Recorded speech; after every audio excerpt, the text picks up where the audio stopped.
ওই গাছের আগ পানের বর, তার নাম হইল সৌদি প্রবাসী আকবর। তার শরীরে ইদারিং আইছে অনেক জ্বর, হকিস্টিক লিপস্টিক, তার পেটে আছে গ্যাস্ট্রিক, ছোট সার বড় সার। আকবরের কিন্তু ইদারিং হয়েছে মরণ ব্যাধি ক্যান্সার।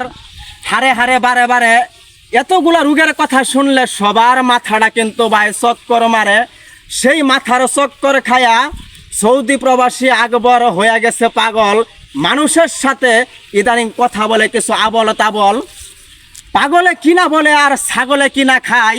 বন্ধুত্বের বাঁধন 786 পরিবারকে আকবর সুজন ভাইয়ের সেলিব্রেশন লাইভে করেছে অপমান। সে তো জানে না ওই পরিবারের সাথে আমার নাই কোনো অভিমান।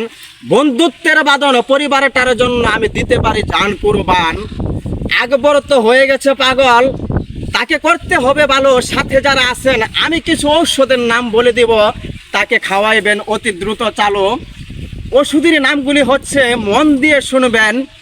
বাতাসের ডুগা, পাদের আলি, উলি পোহের লেস, অর্জুন গাছের খাল, বুড়া বেডি গরম মাথার বাল, ব্যাকটিয়া কেন বাচ্চা আকবর রে 7 দিন খাওয়াইবেন ফুলের মধ্যে 4টা। আকবরের যত পাগলামি রোগ আছে সব কিন্তু যাইব এই ঔষধের দ্বারাতে কাটটা।